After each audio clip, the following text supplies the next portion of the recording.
स्वागत है आप सभी को अपना यूट्यूब चैनल टारगेट क्यूज में। आज क्लास 10th का बायोलॉजी का और सब्जेक्टिव क्वेश्चन आज लेकर आया हूँ। बहुत ही एग्जाम से बहुत ही महत्वपूर्ण क्वेश्चन है। चलिए शुरू करते हैं। देखिए क्वेश्चन नंबर फर्स्ट है, सजीव के मुख्य 4 लक्षण लिखें। सजीव के मुख्य 4 लक्षण लिखें। ये बहुत बार एग्जाम में आ चुका है। अब आप बिल्कुल अच्छे तरीके से पढ़ लीजिएगा। सजीव के मुख्य 4 लक्षण निम्नलिखित है। सजीव के मुख्य 4 लक्षण निम्नलिखित हैं। अब बताया जाता है। देखिए पहला है शोषण। पहला शोषण, इसे याद कर लीजिएगा। पहला है पोषण, दूसरा है श्वसन, तीसरा है उत्सर्जन और चौथा है प्रजनन। ये चारों को याद कर लीजिएगा और एग्जाम में आ गया तो आप लिख सकते हैं बहुत अच्छे से ही। चलिए क्वेश्चन नंबर सेकेंड की ओर चलते हैं। मनुष्य में कितने प्रकार के दांत होते हैं? उनके नाम एवं कार्य लिखें। मनुष्य में तो सबको पता है जी, ये क्लास 8 में भी पढ़ने का था। मनुष्य में कितने प्रकार के दांत होते हैं? मनुष्य में तो 4 प्रकार के दांत होते हैं और मनुष्य में कुल 32 दांत होते हैं। देखिए यहाँ पर वही लिखा गया है। देखिए मनुष्य में कुल 32 दांत होते हैं। मनुष्य में कुल 32 दांत होते हैं। यह दांत 4 प्रकार के होते हैं। दांत जो होते हैं 4 प्रकार के होते हैं, कर्दनक, मेदक, चवर्णक और अग्र चवर्णक। और ये सब बिल्कुल याद कर लीजिएगा। आप अगर इंग्लिश में नहीं भी लिखना चाहते हैं तो कोई दिक्कत नहीं, लेकिन हिंदी में ज़रूर से ज़रूर लिख कर आइएगा अगर एग्ज़ाम में आ गया तो। चलिए और दूसरे क्वेश्चन का दांत कार्य भी यहाँ देखिए। क्वेश्चन देखिए ध्यान से पढ़िएगा। इसके नाम एवं कार्य लिखें। कार्य देखिए, दांत भोजन को काटने तथा चबाने का कार्य करता है। देखिए दांत जो होता है चबाने का कार्य करता है, वो तो आप भी जानते होंगे। चलिए अब अगले क्वेश्चन जाते हैं। हमारे आमाशय में अम्ल की क्या भूमिका है? हमारे आमाशय में अम्ल की क्या भूमिका है? ये बहुत बार एग्जाम की दृष्टि से बहुत इंपॉर्टेंट है। ये बहुत बार आ चुका है एग्जाम में। चाहे तो आप इसे कॉपी पर नोट करके बहुत ही अच्छे तरीके से याद कर सकते हैं। हमारे आमाशय में हाइड्रोक्लोरिक अम्ल पाया जाता है। हाइड्रोक्लोरिक अम्ल यहाँ पे देखिए, यहाँ पे लिखा जो है HCl है। हाइड्रोक्लोरिक अम्ल को रासायनिक नाम होता है HCl पाया जाता है। हाइड्रोक्लोरिक अम्ल पाया जाता है। जो हाइड्रोक्लोरिक अम्ल होता है HCl होता है, जो हाइड्रोक्लोरिक अम्ल होता है जो निष्क्रिय पेप्सिनोजन को सक्रिय पेप्सिनोज नामक एंजाइम में बदल देता है। हाइड्रोक्लोरिक अम्ल जो होता है ना, निष्क्रिय पेप्सिनोन को सक्रिय पेप्सिनोन नामक एंजाइम में बदल देता है। अब पेप्टोन भोजन के प्रोटीन के कार्य पर ये पेप्टोन होता है ना, पेप्टोन भोजन के प्रोटीन पर कार्य कर उसे पेप्टोन में बदल देता है, उसे पेप्टोन में बदलता है। इस प्रकार देखिए यहाँ पर आज छूट गया है, लिख लीजिएगा। इस प्रकार आमाशय में भोजन के प्रोटीन पर पाचन हो जाता है। इस प्रकार जो होता है ना, भोजन के प्रोटीन पर का पाचन हो जाता है। हाइड्रोक्लोरिक अम्ल जीवाणुओं को तरह भी कार्य करता है। हाइड्रोक्लोरिक अम्ल जीवाणुओं को की तरह भी कार्य करता है। देखिए यहाँ पर वही लिखा हुआ है ना, हाइड्रोक्लोरिक अम्ल जीवाणुओं की तरह भी कार्य करता है और भोजन के में आए जीवाणुओं को नष्ट करता है। और भोजन में आए जीवाणुओं को क्या करता है जी? नष्ट करता है। ठीक है, यहाँ पर वही लिखा हुआ है, भोजन के आए जीवाणुओं को नष्ट करता है। चलिए अब अगला क्वेश्चन में चलते हैं। बाष्पोत्सर्जन एवं स्थानांतरण में अंतर लिखें। ये भी बहुत ज़्यादा इंपॉर्टेंट है। ये भी बहुत ज़्यादा इंपॉर्टेंट है एग्ज़ाम की दृष्टि से। ये बहुत बार एग्जाम में आ चुका है। क्वेश्चन 2018 में भी आया है और 20 में भी आया है। चलिए इसे बहुत अच्छे तरीके से आप याद कर लीजिएगा। बाष्पोत्सर्जन पौधों के वायवीय भागों से जल का रंध्रों द्वारा मतलब जल के जड़ियों द्वारा, पौधों के जड़ियों द्वारा बाष्प के रूप में निकलने की क्रिया को बाष्पोत्सर्जन कहते हैं। बाष्प के रूप में निकलने की क्रिया को बाष्पोत्सर्जन कहते हैं। चलिए अब अगले क्वेश्चन की ओर चलते हैं। स्थानांतरण, वही क्वेश्चन में देखिए बाष्पोत्सर्जन और स्थानांतरण में अंतर लिखने का है। चलिए अब अगले क्वेश्चन में चलते हैं। स्थानांतरण में आते हैं। स्थानांतरण पौधों के एक भाग से, यहाँ पर देखिए एक छूट गया, यहाँ पर लिख लीजिएगा। एक ऐसे लिखाते लिख देता हूँ, ये यहाँ पर एक लिख लीजिएगा। सॉरी दोस्तों, गलती थोड़ा सा हो गया। पौधों के एक भाग से दूसरे भाग में खाद्य पदार्थों को जलीय घोल के आने जाने को स्थानांतरण कहते हैं। पौधों को एक भाग से खाद्य पदार्थों का जलीय घोल के आने जाने को स्थानांतरण करते हैं। पौधों अपना भोजन कहाँ बनाते हैं? पत्तियों के द्वारा। सूर्य का प्रकाश से ऊर्जा प्राप्त कर क्लोरोफिल की उपस्थिति में अपना कार्बन डाइऑक्साइड और जल के द्वारा अपना भोजन स्वयं बनाती है। बनाकर एक जगह से दूसरे जगह तक पहुंचाती है। खाद्य पदार्थों को जलीय घोल के आने जाने को जैसे हमारे शरीर में होता है नस, जिसको बोलते हैं हिंदी में धमनी, जो पूरे शरीर में ब्लड को स्थानांतरण करता है, पूरे जगह पहुंचाता है। तो यहीं पर यह खाद्य पदार्थों का स्थानांतरण करता है। क्लियर, अब भली भांति समझ गए होंगे। चलिए अब अगले क्वेश्चन की ओर चलते हैं। गर्भ निरोधक गोलियां के बारे में बताइए। गर्भ निरोधक गोलियां, ये भी बहुत बार एग्जाम में आ चुका है, आप इसे भी बहुत अच्छे तरीके से आप याद कर लीजिएगा। गर्भ निरोधक गोलियां कृत्रिम तरीके से विभिन्न रसायनों द्वारा कृत्रिम तरीकों से विभिन्न रसायनों द्वारा एस्ट्रोजन तथा प्रोजेन जैसे हार्मोन बनाए गए हैं। एस्ट्रोजन हार्मोन का नाम है प्रोजेस्टेरोन, ये भी हार्मोन का नाम है, जैसे बनाए गए। इसे गर्भ निरोधक गोलियां कहते हैं, इसे गर्भ निरोधक गोलियां कहते हैं। क्लियर, इसके सेवन से स्त्री गर्भ से बच सकती है। जब इसका सेवन करेगी स्त्री तो उस गर्भ से बच सकती है। स्त्री जब इसका सेवन करती है तो सॉरी दोस्तों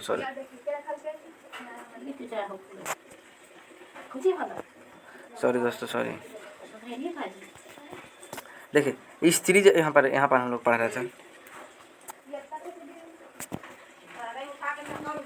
स्त्री जब इसका सेवन करती है तो मासिक चक्र बाधित हो जाती है तथा अंडाशय उत्सर्जित नहीं होते हैं।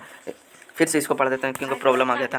कृत्रिम तरीकों से विभिन्न रसायनों द्वारा एस्ट्रोजन तथा प्रोजेन जैसे हार्मोन बनाए गए, इसे गर्भ निरोधक गोलियां कहते हैं। कृत्रिम तरीकों से विभिन्न रसायनों एस्ट्रोजन और प्रोजेन जैसे हार्मोन बनाए, इसे गर्भ निरोधक। इसके सेवन से स्त्री जब इसका सेवन करती है तो यह गर्भ से बच सकती है। स्त्री जब इसका सेवन करेगी तो मासिक चक्र बाधित हो जाती है तो अंडाशय उत्सर्जित नहीं होती है। चलिए अब अगला क्वेश्चन चलते हैं। बहुत ही इंपॉर्टेंट क्वेश्चन है ये भी। पित्त कहाँ से स्रावित होता है? पित्त जो होता है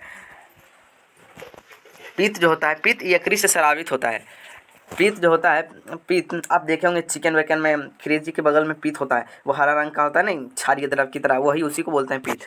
पित्त यकृत से स्रावित होता है और पित्ताशय में संचित हो जाता है, पित्ताशय में आके जमा हो जाता है, संचित हो जाता है। वो हरा रंग का होता है, उसे पित्ताशय भी बोलते हैं।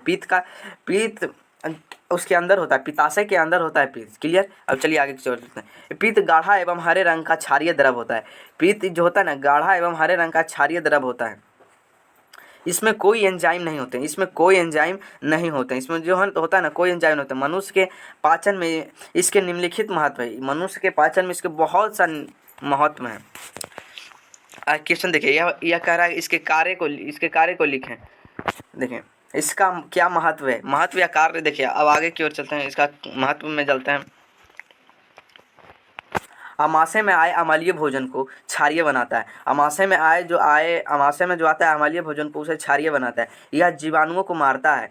पित्त जो होता है ना, जीवाणुओं को मारता है। इसकी उपस्थिति में अग्नाशय रस कार्य करती है। यह आंत की दीवारों की कर्म कुंचन गति को उत्तेजित करते हैं। आंत की दीवारों को कर्म कुंचन गति को उत्तेजित करती है। चलिए क्वेश्चन नंबर 7 की ओर चलते हैं। लैंगिक जनन का क्या महत्व है? लैंगिक जनन में यह होता है नर, यहाँ पर नर लिखा हुआ है। लैंगिक जनन में नर एवं शुक्राणु और मादा अंडाणु, शुक्राणु और अंडाणु के मिलने की क्रिया को निषेचन करते हैं। शुक्राणु जब मिलता है ना, शुक्राणु और अंडाणु मिलता है, शुक्राणु और अंडाणु के मिलने की क्रिया को निषेचन करते हैं। शुक्राणु और अंडाणु जब मिलता है तो मिलने की क्रिया को निषेचन करते हैं। निषेचन के फलस्वरूप जो होता है ना, निषेचन के फलस्वरूप भ्रूण का निर्माण होता है। जिसका विकास माँ के गर्भाशय में होता है।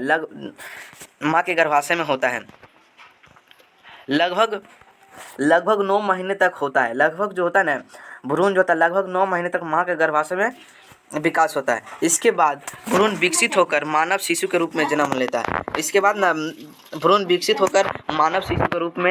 जन्म लेता है। 8 बज गए हैं। मानव शिशु के रूप में जन्म लेता है। और चलिए अगले क्वेश्चन की ओर चलते हैं। इसके आगे क्या देखते हैं? मानव शिशु में जन्म लेता है। इस प्रकार के जन्म में अर्धसूत्री विभाजन होता है। अर्धसूत्री विभाजन होता है, यहाँ पर होता है, लिखिएगा।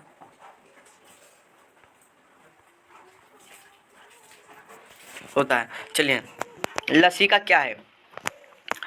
लसिका एक वर्णहीन द्रव है। लसिका जो होता है वर्णहीन द्रव है, जिसमें लाल रक्त कोशिका एवं रक्त पट्टिकाणु नहीं होते हैं। लसिका एक वर्णहीन द्रव है, इसमें लाल रक्त कोशिका एवं रक्त पट्टिकाणु नहीं होते हैं। जबकि इसमें श्वेत रक्त कोशिकाएं तैरते रहती हैं। जबकि इसमें श्वेत रक्त कोशिकाएं तैरते रहती हैं लसिका में रक्त में से कम मात्रा में कैल्शियम लसिका में रक्त से कम मात्रा में कैल्शियम और फास्फोरस पोषक पदार्थ तथा ऑक्सीजन पाए जाते हैं। लसिका में ना कैल्शियम, फास्फोरस पोषक तथा पदार्थ ऑक्सीजन पाए जाते हैं, जबकि कार्बन डाइऑक्साइड और अपशिष्ट मात्रा में अपेक्षाकृत में अधिक मात्रा में होता है।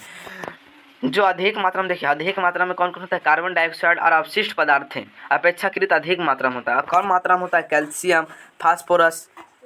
कैल्शियम फास्फोरस पोषक पदार्थ तथा ऑक्सीजन पाए जाते हैं। क्लियर। अब चलिए क्वेश्चन नंबर 9 में चलते हैं। लसिका का प्रमुख कारण, यह जीवाणुओं को रक्षा करता है, यह जीवाणुओं को रक्षण करता है, रक्षण ऐसे हो, रक्षण लिख देता हूँ, आप लिख लीजिएगा कॉपी में अगर नोट करिएगा तो। रक्षण करता है, यह जीवाणुओं का रक्षण करता है, यह पोषक पदार्थों का परिवहन करता है, यह जो होता है ना पोषक पदार्थों का परिवहन करता है, यह शरीर के इम्यूनिटी सिस्टम का निर्माण करता है। इम्यूनिटी सिस्टम का क्या कार्य होता है, बीमारियों से लड़ना। क्लियर। अब चलिए अगले क्वेश्चन की ओर चलते हैं। मछली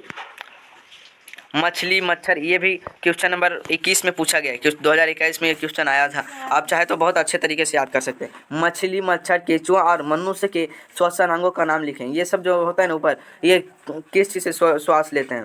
देखिए मछली जो होता है गिल्स या गलफड़े से सांस लेता है, और मच्छर जो होता है श्वास नल से सांस लेता है, और केंचुआ जो होता है कोशिकीय झिल्ली से सांस लेता है। मनुष्य जो होता है वो जानते होंगे फेफड़े से सांस लेता है। चलिए क्वेश्चन नंबर लास्ट की ओर चलता है। तंत्रिका तंत्र में क्या कार्य है, तंत्रिका तंत्र में जो क्या कार्य है। तंत्रिका तंत्र शरीर का आंतरिक संवेदना जैसे भूख, प्यास, रोग इत्यादि तथा वायु संवेदना जैसे भौतिक रासायनिक प्रभावों को ग्रहण करता है। आंतरिक संवेदना जैसे क्या हुआ, भूख, प्यास, रोग, बीमारी इत्यादि का वो ग्रहण करके हमारे मस्तिष्क को बताता है। और वायु संवेदना हुआ जैसे जैसे भौतिक रासायनिक प्रभाव को ग्रहण करता है, भौतिक रासायनिक प्रभाव को क्या करता है, ग्रहण करता है। और भी क्वेश्चन नंबर 11 से अगले वीडियो में देखेंगे, ये बहुत ज़्यादा एग्जाम से बहुत ज़्यादा इंपॉर्टेंट है। क्वेश्चन नंबर 11 से चलेंगे। चलिए अब अगले वीडियो में मिलते हैं। ये एग्ज़ाम से बहुत ज़्यादा इंपॉर्टेंट है। अगर वीडियो आपको अच्छा लगा हो तो प्लीज़ आप एक लाइक करके अपना अटेंडेंस ज़रूर बनाइएगा।